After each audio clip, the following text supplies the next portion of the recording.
नमस्कार दोस्तों, हम फिर से लेकर आ चुके हैं आप लोगों के लिए सुबह की सभी ताजा और बड़ी खबरें। फटाफट अंदाज में एक एक कर बताएंगे आपको आज देश और दुनिया से क्या बड़ी खबरें निकलकर सामने आ रही हैं। लेकिन उससे पहले दोस्तों एक नजर डालेंगे सुर्खियों पर। आपको बता दो तो सी वोटर सर्वे ने मचाया तहलका, राहुल गांधी को 63% वोट मिले। जी हाँ, तहलका मचा दिया सी वोटर ने। बताएंगे कैसे राहुल गांधी की यात्रा से जमकर सफलता मिल रही है।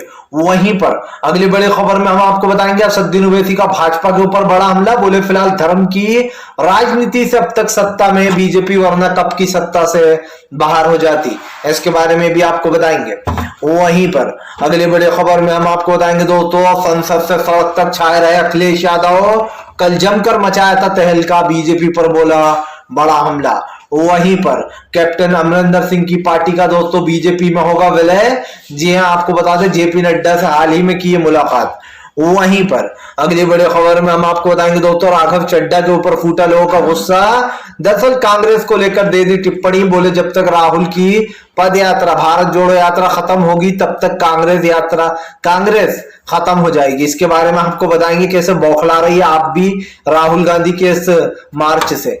वहीं पर अगली बड़ी खबर में हम आपको बताएंगे दोस्तों, दरअसल आपको बता दें विधानसभा के बाहर आरएलडी के नेताओं ने मचाया भयंकर तहलका। बोले फिलहाल योगी आदित्यनाथ के राज्य में ना ही किसान खुश ना ही आम जनता। इसके बारे में भी बताएंगे।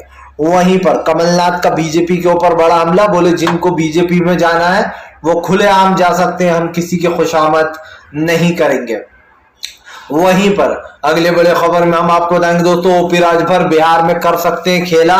जी हाँ, बीजेपी के कहने पर दोस्तों बिहार में नजरें गड़ाए हुए, इसके बारे में भी बताएंगे। वहीं पर अगले बड़े खबर में हम आपको बताएंगे पी चिदम्बरम का बड़ा बयान। बोले राहुल गांधी अध्यक्ष बने या ना बने लेकिन पार्टी में उनकी खास जगह रहेगी। इसके बारे में भी बताएंगे।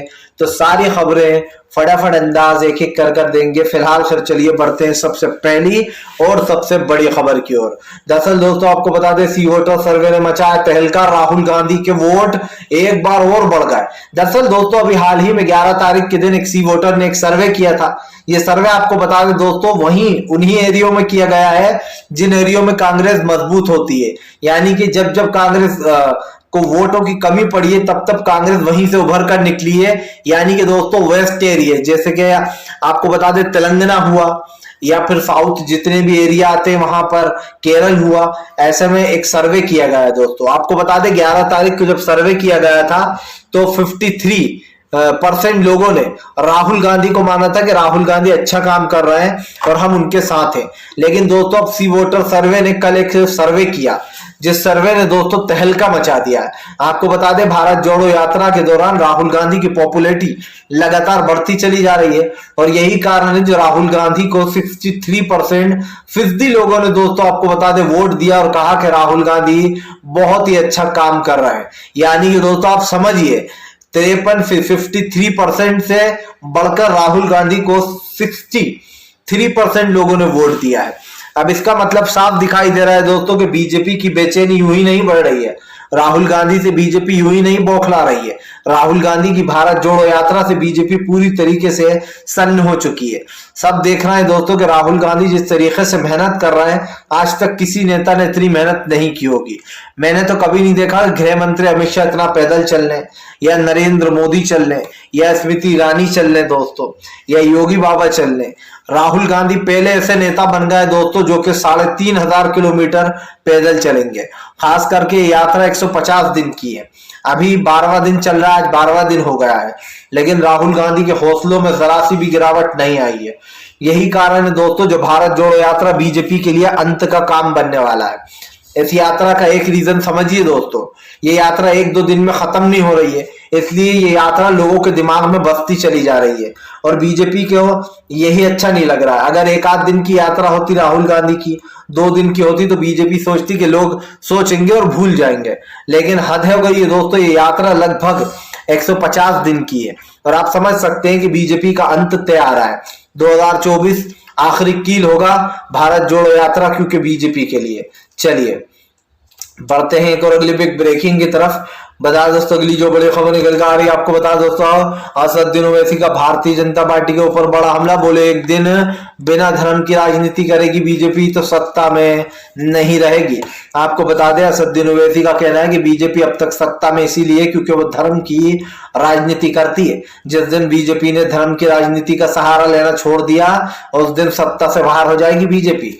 असदुद्दीन ओवैसी ने कहा कि एक बार बीजेपी ने धर्म से हटकर चुनाव लड़ने की कोशिश की थी लाल कृष्ण आडवाणी के टाइम पर, लेकिन बीजेपी का मुंह एक तरीके से दोस्तों कह सकते हैं कि काला हो गया था। जी अब बुरी तरीके से हारी थी बीजेपी जब महंगाई और आम मुद्दे पर लड़ी थी। उसके बाद दोस्तों नरेंद्र मोदी गुजरात से उनको पीएम पद का उम्मीदवार बनाया गया और नरेंद्र मोदी ने शुरुआत की हिंदुत्व की राजनीति की।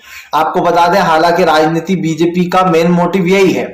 जैसे आपने देखा होगा कांग्रेस की राजनीति गांधी से शुरू होती है कि गांधी जी के विचारों पर चलना है। बीजेपी की राजनीति गोडसे और सावरकर पर टिकी हुई है। ये लोग कौन सी राजनीति करते हैं दोस्तों? हिंदू मुसलमान। आप देखिए लाल कृष्ण आडवाणी बाबरी मस्जिद पर जमकर 2 बार कोशिश की उन्होंने, लेकिन दोनों बार चुनाव हार गए। उसके बाद नरेंद्र मोदी को टाइम मिला, एक चांस मिला। तो ये कहना गलत नहीं होगा दोस्तों कि असदुद्दीन ओवैसी की बात में दम तो है। अगर बीजेपी एक दिन दोस्तों हिंदुत्व का मुद्दा छोड़ दे और वो विदाउट आम मुद्दे पर चुनाव लड़े दोस्तों, महंगाई या गरीबी के, तो आप मेरी बात का यकीन कीजिए कि बीजेपी एक दिन टिक नहीं पाएगी। क्योंकि जाहिर सी बात है दोस्तों भारतीय जनता पार्टी कोशिश पूरी करती है लेकिन वो अपनी जगह नहीं बना पाती है लोगों में। और हमने कई बार आपसे कहा है कि बीजेपी आज जो देश में कर रही है उस चीज को लेकर कई सवाल खड़े हो गए, लेकिन भारतीय जनता पार्टी दोस्तों पूरी तरीके से फेल हो चुकी है। महंगाई बेरोजगारी का मुद्दा देश में सबसे बड़ा मुद्दा है, लेकिन बीजेपी उस मुद्दे पर बात नहीं करना चाहती। सबसे बड़ी बात यह है कि जैसे कि मैंने आपको बताया कि हिंदुत्व के मुद्दे को लेकर असदुद्दीन ओवैसी ने साफ कहा कि बीजेपी असल मुद्दे पर चुनाव नहीं लड़ती, ना ही वो महंगाई की बात करती है, ना बेरोजगारी की बात करती है। ओवैसी ने कहा कि बीजेपी जिस दिन हिंदुत्व की राजनीति छोड़ देगी उस दिन उसको सत्ता भी नहीं मिलेगी। मतलब साफ है दोस्तों कि हिंदुत्व के बल पर यहाँ तक बीजेपी पहुंची है और आगे भी उसकी राजनीति का जो मेन मोटिव है वो यही है। लेकिन अगर बीजेपी दोस्तों इससे उतरती है तो आप समझ सकते हैं कि फिलहाल बीजेपी की राजनीति खत्म हो जाएगी। चलिए बढ़ते हैं एक और अगली बिग ब्रेकिंग की तरफ। बता दोस्तों अगली जो बड़ी खबर निकल कर आ रही है, संसद से सड़क तक अखिलेश यादव ने मचाया तहलका, छा गए अखिलेश यादव।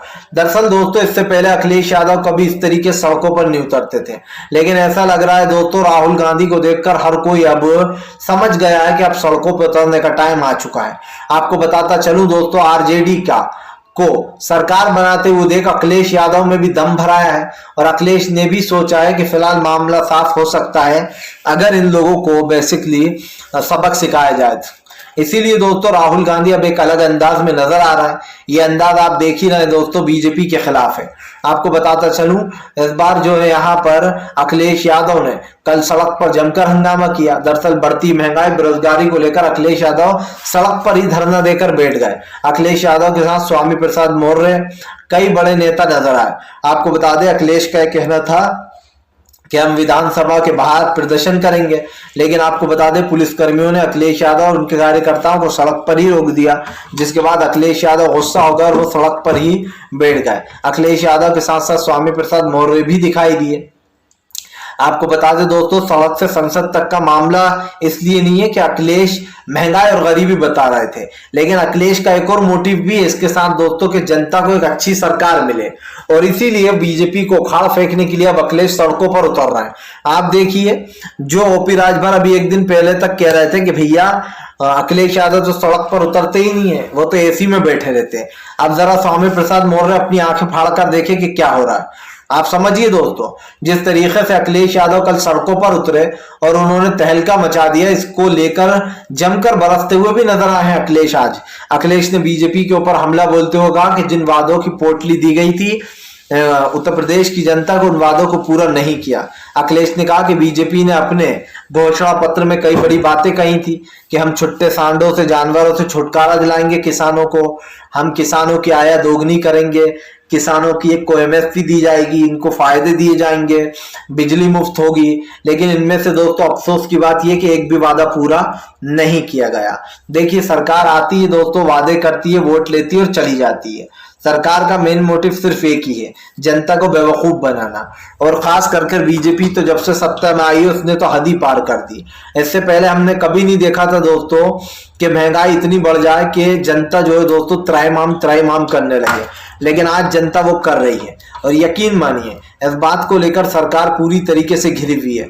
प्रधानमंत्री नरेंद्र मोदी के ऊपर कई सवाल खड़े हो रहे हैं कि प्रधानमंत्री तो सत्ता में आने से पहले कह रहे थे सब कुछ चंगा सी, सब कुछ ठीक हो जाएगा, लेकिन दोस्तों अफसोस की बात यह कि कुछ ठीक नहीं हुआ। प्रधानमंत्री को समझना चाहिए कि आज देश दोस्तों किस परिस्थितियों से गुजर रहा है, लेकिन मुझे नहीं लगता कि प्रधानमंत्री इस चीज के बारे में सोचते हैं, क्योंकि अगर सोचते दोस्तों तो आज देश की ये हालात, ये परिस्थितियां नहीं बनती।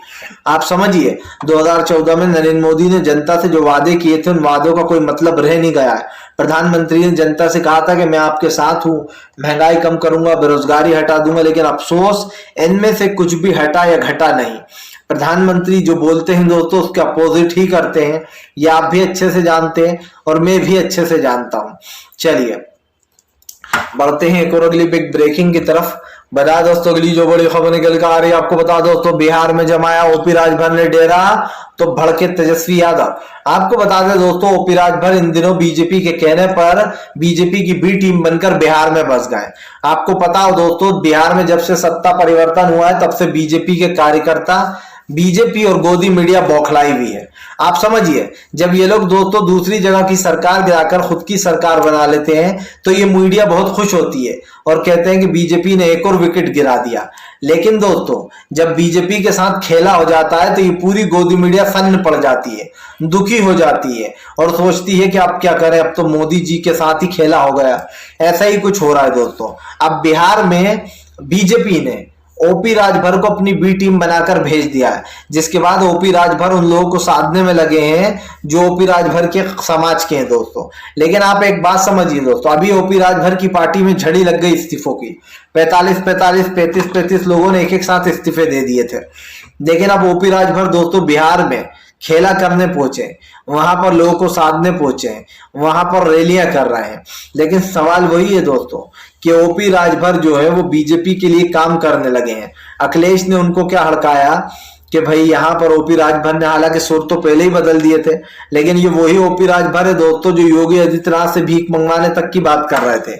ये बड़ी बड़ी बातें कर रहे थे कि मैं योगी के हाथ में कटोरा दूंगा और भीख मंगवाऊंगा, लेकिन आज उसी बीजेपी के तलवे चाटने वापस पहुंच गए हैं। ओपी राजभर का दोस्तों कोई दीन ईमान धर्म नहीं है, इनको जिधर सत्ता दिखाई देती है उधर लुढ़क लेते हैं। अब इन्हें लगा कि सरकार तो बन नहीं पाई है अखिलेश की, अब हम इधर क्या करेंगे, तो हम अखिलेश के बारे में ही बुरा सी भला बोलते हैं और फिर बीजेपी में जाकर शामिल हो जाएंगे अखिलेश जब हमें निकाल देंगे तो। और ये पूरी चाल के तहत हुआ है। जेपी नड्डा ने उनको जिम्मेदारी दी होगी कि जाओ नजर रखो, देखो बिहार में खेला हो जाए तो कर दो। लेकिन अब अफसोस की बात यह है कि ओपी राजभर अपना नीचे से ऊपर तक का जोर लगा देंगे तब भी वहां पर खेला नहीं कर पाएंगे। हाँ ये बात अलबत्त है कि ईडी सीबीआई का जरूर दुरुपयोग करने की कोशिश की जा रही है तेजस्वी यादव के खिलाफ। सीबीआई ने साफ साफ कहा कि फिलहाल उनकी कोर्ट में अर्जी दोस्तों जमानत जो रद्द कराने की बात की गई है, लेकिन फिलहाल ऐसा कुछ होने वाला नहीं है। तेजस्वी सीना चौड़ा कर बीजेपी के सामने खड़े, उन्होंने साफ कर दिया है कि फिलहाल ओपी राजभर हो या फिर बीजेपी दोस्तों डरेंगे नहीं। पूरा बिहार दोस्तों एकजुट हो चुका है, काम अच्छा चल रहा है, बिहार में सरकार अच्छी आ गई है। जब तक बीजेपी थी तब तक बीजेपी बिहार में जिस तरीके की हरकतें कर रही थी उसको लेकर हमेशा घिरी थी, और अब दोस्तों विपक्ष की सरकार है तो विपक्ष अच्छा काम कर रहा है, ये साफ दिखाई दे रहा है। चलिए बढ़ते हैं एक और अगली बिग ब्रेकिंग की तरफ। बता दोस्तों अगली जो बड़ी खबर निकल कर आ रही है आपको बताता चलूं दोस्तों, चंडीगढ़ मामले में सख्त से सख्त होगी कार्रवाई। जी हां, जिसने वीडियो लीक किया उसकी भी गिरफ्तारी हो गई है दोस्तों, चांसलर की। इसी के साथ साथ कई सवाल भी उठ रहे हैं। दरअसल आपको बता दें चंडीगढ़ एमएमएस लीक मामले में राघव चड्ढा ने कहा है कि फिलहाल सख्त से सख्त कार्रवाई की जाएगी आरोपियों के ऊपर। जिस लड़की ने दोस्तों वीडियो लीक किया था और अपने दोस्त के पास भेजा था, उसने इसको सोशल मीडिया पर अपलोड कर दिया था। अपलोड करने के बाद तकरीबन 60 यानी कि 60 लड़कियों का पूरी तरीके से दोस्तों वीडियो वायरल कर दिया गया, जिसमें वो विदाउट कपड़े थी दोस्तों, जिसके बाद 4 लड़कियों ने बताया जाता है वहां पर सुसाइड करने की भी कोशिश की थी, लेकिन उनको बचा लिया गया। अब दोस्तों सबसे बड़ी बात ये उठ रही है कि आज जिस तरीके की चीजें हो रही हैं देश में, उसको लेकर रोकने की जरूरत है। आप समझिए, खास करके महिलाओं की सुरक्षा। चंडीगढ़ में दोस्तों आपकी सरकार है पंजाब में, लेकिन क्या हो रहा है आप देख ही रहे हैं। आप राघव चड्ढा ने एक बात की दोस्तों जो मुझे बिल्कुल अच्छी नहीं लगी। राघव चड्ढा ने कहा कि राहुल गांधी की जब तक भारत जोड़ो यात्रा खत्म होगी तब तक कांग्रेस खत्म हो चुकी होगी। राघव चड्ढा पहले अपनी पार्टी की जो है यहाँ पर वो देख लें, क्योंकि बीजेपी उनकी पार्टी को खत्म करने में लगी है। कांग्रेस के बारे में बाद में सोचे, पहले अपने बारे में सोच लें। अरविंद केजरीवाल भले ही दोस्तों अभी अच्छा काम कर रहे हैं, लेकिन उनकी सोच भी बीजेपी की ही है, और वो भी उसी कुंभे से निकले हैं दोस्तों जिस कुंभे से बीजेपी है। जब अन्ना हजारिया दोस्तों लोगों को बेवकूफ बना सकता है तो अरविंद केजरीवाल क्यों नहीं बना सकते? आप समझिए, ये भी उन्हीं अन्ना हजारिया के चेले हैं जिन अन्ना हजारिया ने पूरे देश को चूना लगाया था, अपना एक तरीके से अपनी उम्र का फायदा उठाकर लोगों को ये बताकर कि मैं तो आपके लिए लड़ लिया हूं। लेकिन बीजेपी ने मलाई दे दी तो बैठ गए कमरे में बंद होकर अन्ना हजारिया, और वही काम अरविंद केजरीवाल कर रहे हैं दोस्तों। अभी भली बीजेपी से अलग है, लेकिन सोच इनकी भी वही है, क्योंकि आप देखिए कांग्रेस को खत्म करने की बात कर रहा है राघव चड्ढा, लेकिन इनको पता नहीं है दोस्तों कि आप खत्म हो जाएगी, लेकिन कांग्रेस को खत्म करना किसी के बस की बात है ही नहीं। कांग्रेस इस देश की सबसे बड़ी पार्टी है और रहेगी, क्योंकि आज भले ही बीजेपी सत्ता में हो, कल वापस कांग्रेस आ जाएगी। 70 साल तक दोस्तों कांग्रेस ही थी जिसने सत्ता पर राज किया है, और इस बात को कोई झुठला नहीं सकता है कि कांग्रेस कभी खत्म हो जाएगी। बीजेपी का ये सपना और आपका ये सपना हमेशा अधूरा रह जाएगा। दरअसल दोस्तों आम आदमी पार्टी की बौखलाहट भी बीजेपी की तरह है। इन्हें पता है कि राहुल गांधी की भारत जोड़ो यात्रा से राहुल गांधी के जो प्रशंसक का है, और खास कर राहुल गांधी की जो पॉपुलैरिटी है दोस्तों रोजाना बढ़ रही है।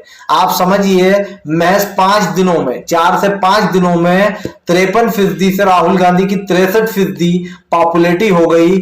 63% लोगों ने माना कि राहुल गांधी जो कर रहा है वो बहुत ही अच्छा काम है, हम उनके साथ हैं।